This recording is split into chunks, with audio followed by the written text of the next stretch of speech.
Hello বন্ধুরা, আশা করি আপনারা সবাই ভালো আছেন, সুস্থ আছেন।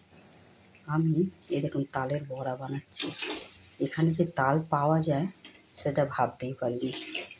আমি এখানকার জিজ্ঞেস করলাম, অনেকে বললো যে হ্যাঁ পাওয়া যায়, কিন্তু জন্মাষ্টমীর সময় বাজারে কিন্তু পাওয়া যায় না।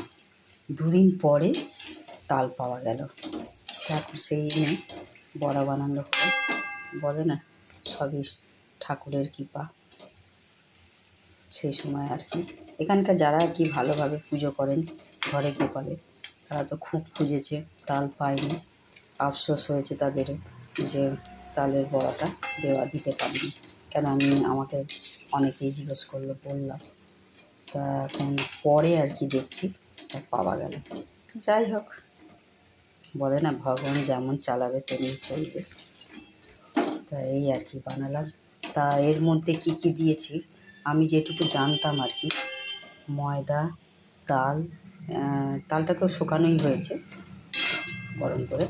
তারপর ময়দার মধ্যে তাল, একটু চিনি, খাবার সোডা একটু, মৌরি আর দুধ, এইসব দিয়ে এটা মেখে কিছুক্ষণ ঢাকা দিয়ে রেখেছিলাম।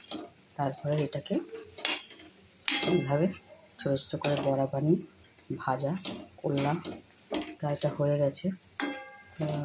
আপনারা আরও কি কি দেন অবশ্যই জানাবেন, আমারও শেখা হবে। আটা দিয়েও হয়তো করে, কিন্তু ময়দা দিয়ে মনে হয় বেশি ভালো হয়। আমি ছোটোবেলায় আমাদের বাপের বাড়ি ওখানেও যখন করতো, প্রসাদ দিত, এত সুন্দর খেতে লাগতো তালের বড়া। এটাও বেশ সুন্দর, অত তিতকুটে ভাব ওই সব কিচ্ছু নেই, একদম বেশ সুন্দর টেস্ট আছে। তো সেটা আপনাদের সঙ্গে একটু শেয়ার করলাম। এখানে যে তাল পেলাম, খুব আনন্দ লাগলো। সবাই ভালো থাকুন।